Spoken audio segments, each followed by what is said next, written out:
નમસ્કાર, આપ જોઈ રહ્યા છો ન્યૂઝ 18 ગુજરાતીના તમામ મહત્વપૂર્ણ સમાચારની સાથે હું છું લુબના ખાન। રાજકોટથી મહત્વપૂર્ણ સમાચાર। રાજકોટમાં ફરી ધૂણ્યું છે અંધશ્રદ્ધાનું ભૂત। અંધશ્રદ્ધામાં પશુ બલિ ચડાવતા ચકચાર મચી છે। ભુજથી આવેલા પરિવારે પશુ બલિ ચડાવી। વિજ્ઞાન જાથાએ પરિવાર અને ભુવાને ઝડપ્યા। પડધરી ખાતે પશુ બલિની ઘટનાથી ખળભળાટ મચ્યો છે। તો પશુ બલિમાં સંકળાયેલા શખ્સો સામે કાર્યવાહી। પશુ બલિ ચડાવનાર પરિવારની મહિલાનો દાવો। સુરાપુરા સ્વપ્નમાં આવીને બલિ આપવાનું કહ્યું હોવાનો મહિલાએ દાવો કર્યો છે। ન્યૂઝ 18 ગુજરાતી નથી આપતું અંધશ્રદ્ધાને પ્રોત્સાહન। તો વિજ્ઞાન જાથાએ ઝડપી લીધા છે। મહત્વનું છે કે હજુ પણ અંધશ્રદ્ધા લોકોમાં જોવા મળી રહી છે। મહિલાએ કહ્યું હતું કે સ્વપ્ન આવ્યું અને પછી બલિ ચડાવવામાં આવી। ન્યૂઝ 18 અંધશ્રદ્ધાને પ્રોત્સાહન નથી આપતું અને આ પ્રકારની જે ઘટના સામે આવી રહી છે તે બાદ અનેક સવાલો થઈ રહ્યા છે કે ભણેલા લોકો પણ આવી રીતે અંધશ્રદ્ધામાં કઈ રીતે પશુ બલિ ચડાવી શકે। તો વિજ્ઞાન જાથાએ ઝડપી લીધા હતા। મહત્વનું છે કે ભુજનું આ પરિવાર હતું। ભુજથી આવેલા પરિવારે પશુ બલિ ચડાવી હતી। મહિલાને સપનો આવ્યો હતો તેવું તેના દ્વારા કહેવામાં આવ્યું અને સ્વપ્ન આવ્યા બાદ તેણે પશુ બલિ ચડાવી, જે બાદ ખળભળાટ મચી ગઈ છે। તો રાજકોટની સમગ્ર ઘટના સામે આવ્યા બાદ ચકચાર મચી ગઈ છે। હજુ પણ લોકો જે છે તે આવી અંધશ્રદ્ધામાં આવીને પશુ બલિ ચડાવે છે, જે બાદ અનેક સવાલો અહીં ઉપસ્થિત થઈ રહ્યા છે।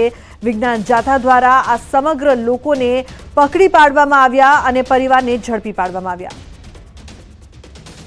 આવ્યા સાહેબ અને રાખા બાપાને માનતા કરી છે। અમે બીજું કાંઈ નથી કર્યું સાહેબ। અને રોટલી કરીને રાખા બાપાની માનતા કરી છે।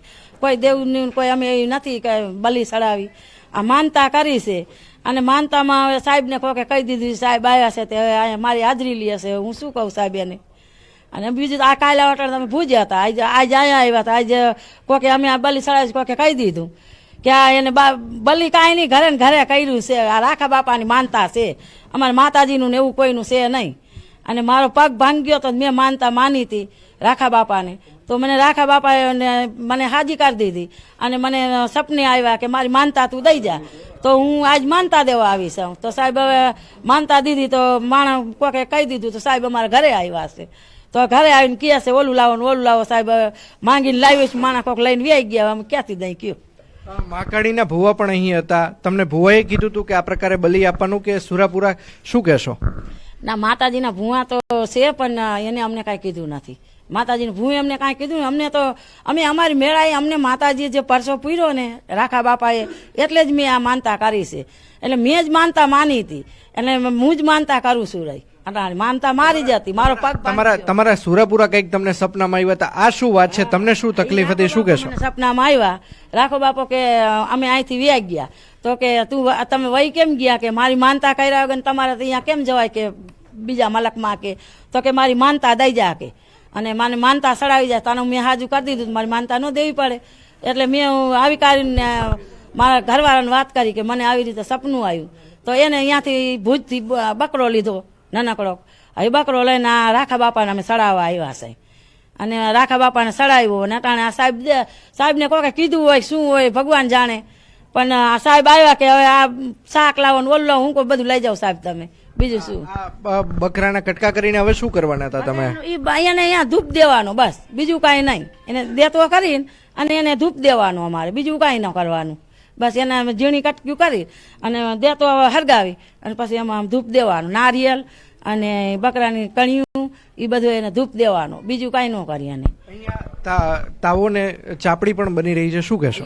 અને એ ચાપડી બની રહી હતી તો અમે રોટલી ખાવા હાટું બનાવતા હતા, જે અમે આપણે નો હાયતમમાં બનાવી એવી રીતે અમે ખાવા બનાવતા હતા, અમે એની નથી બનાવતા। અમદાવાદમાં એસપી સ્વામીની ધરપકડ બાદ જામીન પર છુટકારો થયો છે। મોડી રાત્રે થલતેજ વિસ્તારમાં થયો હતો અકસ્માત। ટ્રાફિક બૂથમાં કાર ચાલકે કાર ઘુસાડી દીધી। તો એસપી સ્વામીની કાર ટ્રાફિક બૂથમાં ઘૂસી હતી। ટ્રાફિક પોલીસે ફરિયાદ દાખલ કરી હતી। ચાલકે કારને ટ્રાફિક બૂથમાં ઘુસાડી દીધી હતી। અકસ્માત સર્જાયો તો કાર એસપી સ્વામીની હતી તે સામે આવ્યું। ગફલતપૂર્વક વાહન ચલાવવા, સરકારી મિલકતને નુકસાન પહોંચાડવાનો આરોપ છે।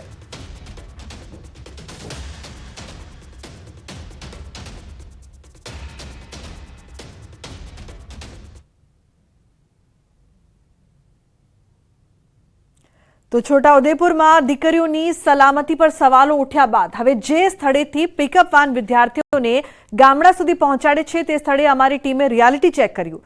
અમારી તપાસમાં સામે આવ્યું કે આટલી મોટી દુર્ઘટના બાદ આજે વિદ્યાર્થીનીઓમાં ડરનો માહોલ હતો. સાથે જ શાળા છૂટ્યાનો અડધો કલાક પછી પણ કેટલી વિદ્યાર્થીનીઓ અને વિદ્યાર્થીઓને વાહન મળ્યું ન હતું. વિદ્યાર્થીનીઓ ડરી રહી છે કે જેવી ઘટના એ 7 વિદ્યાર્થીનીઓ સાથે બની છે તેવી તેમની સાથે ન બને. એટલે જ તેઓ અજાણ્યા ખાનગી વાહનમાં બેસવાનું ટાળી રહ્યા છે અને રોજના જાણીતા વાહનોમાં ઘરે પરત ફરી રહ્યા છે, જેમાં તેમનો સમય વેડફાઈ રહ્યો છે. વિદ્યાર્થીનીઓનો સમય બચે અને સુરક્ષિત ઘરે પહોંચે તે માટે તેઓએ એસટી બસની વ્યવસ્થા કરાવવાની માંગણી કરી છે.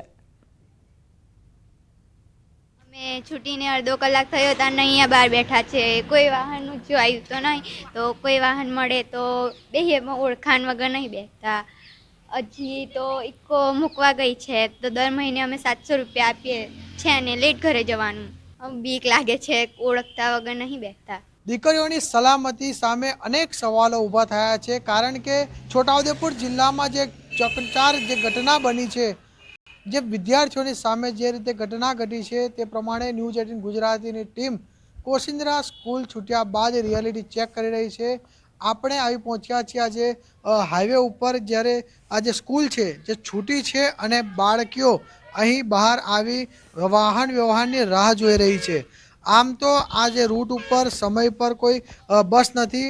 બસની અગવડતાને કારણે કેટલીક વિદ્યાર્થીઓ જે છે તેઓ ખાનગી વાહનનો સહારો લેતા હોય છે, પરંતુ જે ગઈકાલે જે ઘટના ઘટી છે જેના કારણે હાલ કેટલાક વિદ્યાર્થીઓ છે તે બેસવા માટે પણ ડરી રહ્યા છે. આપ તસવીરમાં જોઈ શકો છો કે આ એક ઇકો વાન છે, તેમાં વિદ્યાર્થીઓનો જઈ રહી છે. આમ તો લાગી રહ્યું છે કે આજે એક સ્કૂલ છૂટ્યા બાદ ઇકો પરમિનેન્ટ અહીંથી જતી હશે અને આ ઇકોની અંદર મોટા પ્રમાણની અંદર મોટી સંખ્યાની અંદર વિદ્યાર્થીઓનો જઈ રહી છે.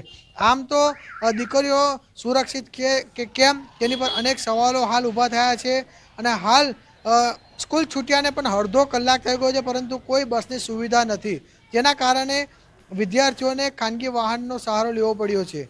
હવે એક જ માંગ છે કે આજે સ્કૂલ છૂટ્યા બાદનો જે રૂટ છે તેની ઉપર બસ મૂકવામાં આવે તો જે આજે રીતે ઘટના બને છે ઘટના ન બને અને સુરક્ષિત રીતે જે દીકરીઓ છે પોતાના ઘરે પહોંચી રહે. સેજબ ખત્રી, ન્યૂઝ 18 ગુજરાતી, છોટાઉદેપુર. તો આગામી બજેટમાં ગુજરાતના વકીલોના કલ્યાણ અર્થે 5 કરોડની ફાળવણી કરવા ભાજપ લીગલ સેલે સરકાર સમક્ષ માંગ કરી છે. સમગ્ર ગુજરાતના વકીલો વતી ભાજપ લીગલ સેલના કન્વીનર જે પટેલે રાજ્ય સરકાર સમક્ષ 2023-24ના બજેટમાં સમગ્ર ગુજરાતના વકીલોના હિતાર્થે લાભાર્થ 5 કરોડ રૂપિયા ફાળવે તેવી માંગણી કરી છે. આ અગાઉ પણ રાજ્યની સરકારે 5 કરોડ, 6 કરોડ અને 5 કરોડની રકમ રાજ્યની બાર કાઉન્સિલને સમગ્ર ગુજરાતના વકીલોના હિતાર્થે આપેલા છે. તે બદલ પણ રાજ્યની સરકારનો ભાજપ લીગલ સેલે આભાર માન્યો.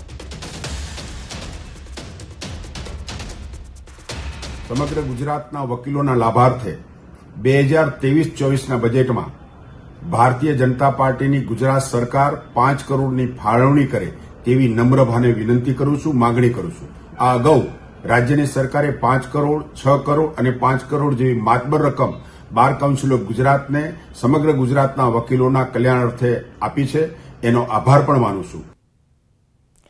તો અમદાવાદ શહેરમાં આગામી શૈક્ષણિક વર્ષ 2024થી 5 નવી સ્કૂલો શરૂ થશે, જેની સામે 5 શાળાઓ અલગ અલગ કારણોસર બંધ કરવા અરજી કરી છે. નવી શરૂ થનાર સ્કૂલોમાં 3 સ્કૂલો અંગ્રેજી માધ્યમની અને 2 સ્કૂલ ગુજરાતી માધ્યમની છે. બંધ કરવા અરજી કરનાર સ્કૂલો પૈકી પણ 3 સ્કૂલ અંગ્રેજી માધ્યમની અને 2 સ્કૂલ ગુજરાતી માધ્યમની છે. જો કે આ તમામ સ્કૂલોમાં એક પણ ગ્રાન્ટેડ સ્કૂલ શરૂ કરવા કે બંધ કરવા અરજી થઈ નથી. ત્યારે આ સ્કૂલોને કેવી રીતે બંધ કરવી એ અંગે હવે ડીઈઓ કચેરી દ્વારા સ્કૂલના સંચાલકોને બોલાવીને રૂબરૂમાં હિયરિંગ કરવામાં આવશે. આમાં જે 3 શાળાઓ છે એ અંગ્રેજી માધ્યમની શાળાઓ છે અને 2 શાળા છે ગુજરાતી માધ્યમની શાળા છે. અને હા, શાળા બંધ કરવા માટે 3 શાળાઓની અરજી અત્રે આવેલી છે અને 3 ગુજરાતી માધ્યમની છે અને શાળામાં ખાસ કરીને સંખ્યાનો જે સદંતર ઘટાડો થયેલો હોય અને ખર્ચને પહોંચી ન વળતી હોય એવી શાળાઓ છે.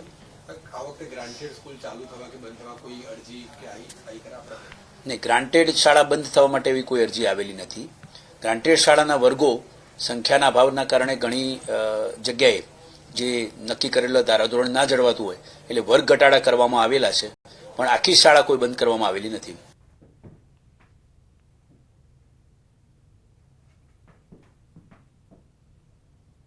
ન્યૂઝ 18 ગુજરાતીના ગ્રાઉન્ડ રિપોર્ટ બાદ તંત્ર હરકતમાં. સુરેન્દ્રનગરના ગ્રામ્ય વિસ્તારમાં સિંચાઈ માટે પાણી છોડાયું. દુધઈ રામપરડા ગામ નજીક સવની યોજનાના વાલ ખોલાયા. સિંચાઈ માટે ગ્રામ્ય વિસ્તારમાં પાણી પહોંચાડવાની શરૂઆત કરવામાં આવી.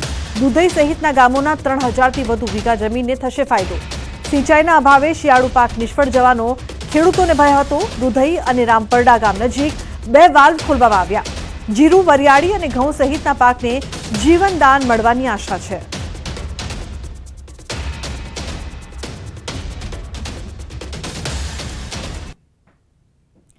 તો મહત્વનું છે કે પાણી આપો સરકાર જે માંગ કરવામાં આવી રહી હતી અને પાણીનો બગાડ અટકાવો સરકારના જે બીજા દ્રશ્યો સામે આવ્યા છે, હવે ખેડૂતોના પાકને નવું જીવનદાન મળશે, કારણ કે ન્યૂઝ 18 ગુજરાતીના ગ્રાઉન્ડ રિપોર્ટની અસર થઈ છે અને ત્વરિત કામ કરવામાં આવ્યું. આ અહેવાલ દેખાવ્યા બાદ તંત્રએ સિંચાઈ માટે પાણી છોડ્યું.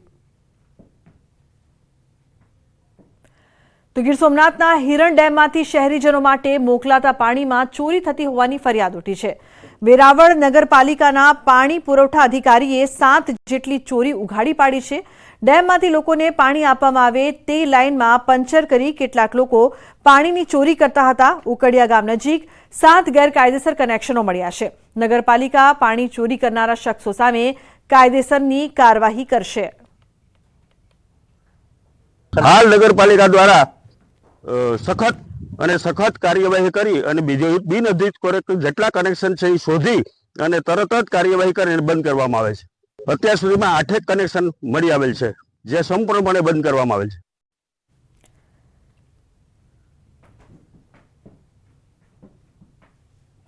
આણંદ જિલ્લાનું પેટલાદ શહેર પતંગ બનાવવાના વ્યવસાય સાથે જોડાયેલું છે. પેટલાદના મલાવ, ભાગોળ, ખોડિયાર, ભાગોળના 75 જેટલા તળપદા સમાજના પરિવારો પતંગ બનાવવાના વ્યવસાયમાં વર્ષોથી જોડાયેલા છે. ચાલુ વર્ષે પતંગ બનાવવાની સામગ્રી મોંઘી હોવાથી હાલ પતંગોની ખરીદીમાં પણ ઘટાડો થયો છે. પતંગની ખરીદી કરતા ગ્રાહકોમાં ઘટાડો નોંધાયો છે. પેટલાદ શહેરના તળપદા સમાજની આજીવિકાનું સાધન પતંગ બનાવવાનો વ્યવસાય છે, પરંતુ હાલ ધંધામાં મંદી હોવાના કારણે તળપદા સમાજના લોકોને પતંગ બનાવવાના વ્યવસાયને ઉત્તેજન મળે તે માટે રાજ્ય સરકાર મદદ કરે તેવી આશા સેવી રહ્યા છે. આજુબાજુમાં આખા ગુજરાતમાં અમારી જે ચાપટ પેટલાદ તરફથી જે વખાણાય છે, આ પર જે હર વર્ષે જે ઘરાગી આવતી હતી, એ ઘરાગી અત્યારે છે નહીં. એટલે સરકારને અમે વિનંતી કરીએ છીએ કે આ અમારા પતંગ બનાવવાના ધંધામાં જો કદાચ અમારી સહાયતા કરો તો ઘણી સારી વાત છે. અમદાવાદ સુએજ સફાઈ કર્મીઓના મૃત્યુ મામલે જાહેર હિતની અરજી પર હાઈકોર્ટમાં સુનાવણી. અરજદારે અરજીમાં 16 મૃતક સફાઈ કર્મીઓના પરિવારને નિયમ મુજબ વળતર ન ચૂકવાયું હોવાની રજૂઆત કરી છે. હાઈકોર્ટે સરકારને તમામ 16 મૃતક સફાઈ કર્મીઓના પરિવારને નિયમ મુજબ વળતર ચૂકવવાનો આદેશ કર્યો છે. આ ઉપરાંત સુનાવણીમાં ભાવનગરમાં મનપાની હદમાં એક સફાઈ કર્મીના મૃત્યુ અંગે પણ મુદ્દો ઉઠાવ્યો હતો.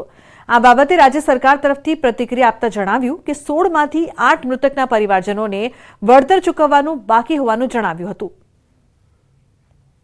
એવો હુકમ કર્યો છે કે જે લોકોને વળતર ચૂકવાયું નથી, 16 જણા જે છે એ લોકોને તાત્કાલિક વળતર ચૂકવવા માટેનો કોર્ટે આદેશ કર્યો છે અને સરકારને એફિડેવિટ કરવાનું કીધું છે કે તમારા વળતર ચૂકવવામાં વિલંબ કેમ થાય છે તેનો ખુલાસો કરશું. અને નામદાર સુપ્રીમ કોર્ટે જે હવે 10 લાખથી વળતરની રકમ 30 લાખ કરી છે, તો એ બાબતમાં પણ ખુલાસો કરવાનું કીધું. આવનારા થોડાક મહિના બાદ લોકસભાની ચૂંટણી યોજાશે, ત્યારે તે પહેલાની જે જરૂરી તૈયારીઓ છે તેની શરૂઆત કરી દેવામાં આવી છે. જેના ભાગરૂપે ચૂંટણી વિભાગે દરેક બૂથ સુધી વ્યવસ્થિત માહિતી પહોંચે તે માટે ઈવીએમ નિદર્શન કાર્યક્રમ શરૂ કરી દીધો છે. જેના ભાગરૂપે એક વાહનમાં ઈવીએમ, વીવીપેટ સાથે ઝોનલ અધિકારી, માસ્ટર ટ્રેનર અને પોલીસ સ્ટાફ દરેક ગામે જઈને મતદાર યાદી સાથે ત્યાંના લોકોને વિસ્તૃત માહિતી આપી રહ્યું છે. આ કાર્યક્રમ આગામી 29 ફેબ્રુઆરી સુધી આખા દાંતા તાલુકામાં દરેક બૂથ પર યોજાશે. દાંતા તાલુકામાં દરેક ગામોના તમામ બૂથ સુધી પહોંચવા માટે કુલ 44 ઝોનલ અધિકારીની નિમણૂક કરવામાં આવી છે.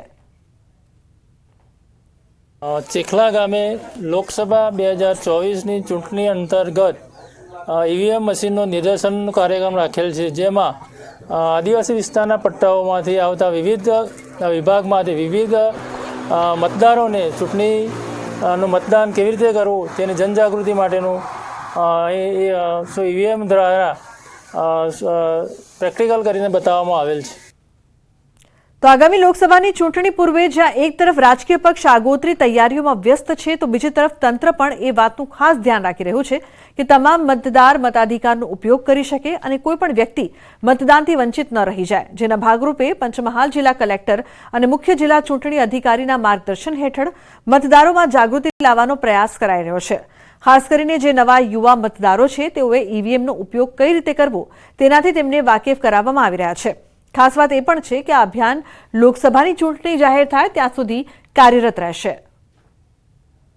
ખાસ કરીને યુવા મતદારો અને ગામડાના જે મતદારો છે એ ઇલેક્ટ્રોનિક વોટિંગ મશીન એટલે ઈવીએમ મશીનને યુઝ કરવામાં એને શિક્ષિત કરીએ, એને સજગ કરીએ અને મતદાનના દિવસે કઈ રીતે આ મશીનોનો ઉપયોગ કરવાનો છે એ વસ્તુમાં ધ્યાનમાં રાખીને આપણે ત્યાં નિદર્શન ટીમોની રચના કરી છે, જે અલગ અલગ વિસ્તારોમાં જઈને અને અલગ અલગ કચેરીઓમાં બેસીને નાગરિકોને ઈવીએમની બાબતમાં માહિતગાર કરશે અને શિક્ષિત કરશે. એ જિલ્લામાં 1લી તારીખથી આ કાર્યક્રમ ચાલુ થયું છે અને જ્યાં સુધી લોકસભાની ચૂંટણીની જાહેરાત થાય ત્યાં સુધી ઈવીએમ નિદર્શનનો આ કાર્યક્રમ ચાલુ રહેશે. તો બનાસકાંઠાના પાલનપુરમાં રામજી મંદિરના મહંતે અન્નનો ત્યાગ કર્યો. અયોધ્યાની પ્રતિકૃતિ સમાન રામજી મંદિર પાલનપુરમાં ન બને ત્યાં સુધી મહંત અન્ન નહીં આરોગે. 11 કરોડના ખર્ચે પાલનપુરના રામજી મંદિરનો જીર્ણોદ્ધાર થવાનો છે, ત્યારે રામજી મંદિરના જીર્ણોદ્ધાર હેતુ પાલનપુરમાં રામકથા પણ ચાલી રહી છે. રામકથાના પ્રથમ દિવસે જ મહંત રાઘવદાસજી મહારાજે અન્ન ત્યાગનો સંકલ્પ કર્યો છે.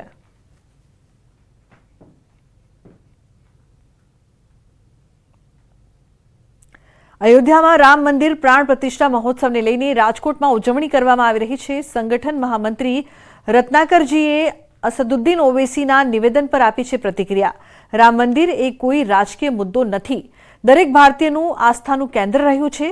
રામ સત્ય અને મર્યાદા સાથે ચાલનારા છે. આ વિચારો તેમના વ્યક્તિગત હોઈ શકે.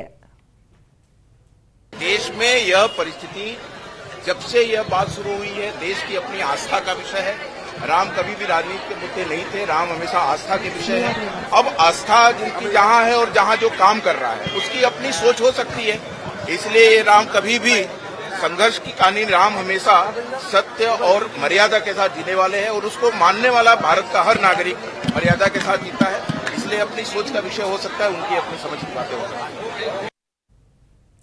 તો અયોધ્યામાં રામ મંદિરના પરિસરમાં વડોદરાની મહેક પ્રસરે તે માટે 108 ફૂટ લાંબી અગરબત્તી રામ ભક્તોએ બનાવી છે, જે વડોદરાથી નીકળી અયોધ્યા માટે પ્રસ્થાન કરાવ્યું હતું. જે અગરબત્તી અરવલ્લીના શામળાજીના રતનપુર બોર્ડરથી નીકળી રાજસ્થાનમાં પ્રવેશ કર્યો હતો. અરવલ્લીમાંથી પસાર થતા હજારો લોકોએ આસ્થા સાથે અગરબત્તીના દર્શન કર્યા હતા.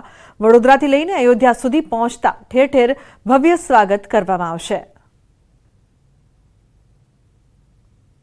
અયોધ્યામાં તડામાર તૈયારીઓ ચાલી રહી છે, ત્યારે ગુજરાતની સાથે સુરેન્દ્રનગર જિલ્લાના ધ્રાંગધ્રાના સોમપુરા પરિવાર પણ કામે લાગી ગયા છે.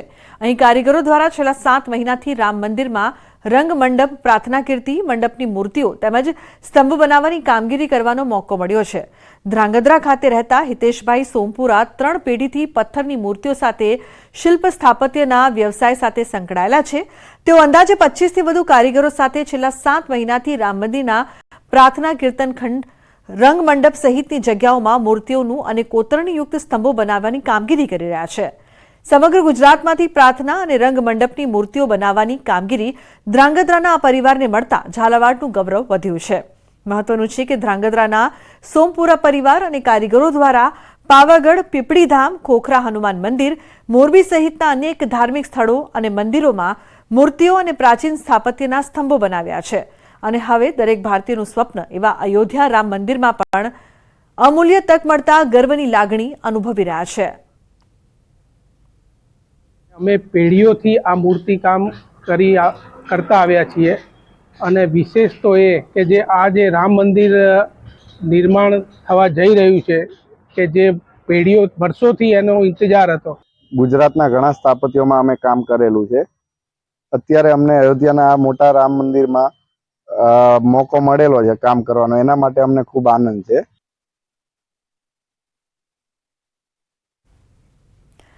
જામનગરમાં વિશ્વ હિન્દુ પરિષદના સૌરાષ્ટ્ર પ્રાંતના અધ્યક્ષ ભરતભાઈ મોદીને અયોધ્યા જવા ખાસ આમંત્રણ અપાયું છે. 22 જાન્યુઆરી પધારવા માટે ખાસ આમંત્રણ અપાયું છે. શ્રી રામ જન્મભૂમિ તીર્થ ક્ષેત્રની ટીમે આ ખાસ કંકોત્રી આપી છે. વડાપ્રધાન અને ખાસ મહેમાનોની ઉપસ્થિતિમાં જામનગરના ભરતભાઈ મોદીને આ આમંત્રણ આપવામાં આવ્યું છે. અગ્રણી ઉદ્યોગપતિ અને વિશ્વ હિન્દુ પરિષદના પ્રાંત અધ્યક્ષ છે ભરતભાઈ મોદી.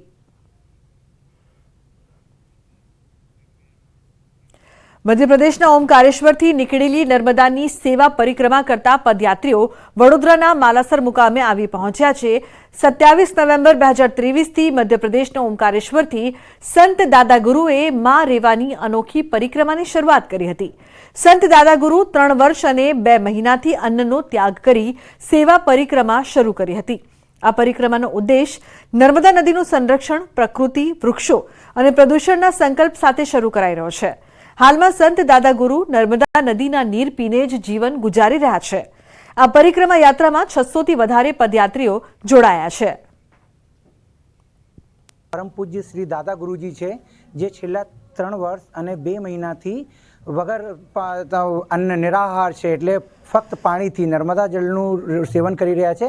એનાથી એ જીવિત છે અને એમનું મેઇન ઉદ્દેશ જે છે એ આપણા દેશની નદીઓનું સંવર્ધન ન થાય, એનું સંરક્ષણ થાય અને આ પર્વત અને પહાડો અને વૃક્ષો છે એનું બચાવ માટે એ નીકળ્યા છે.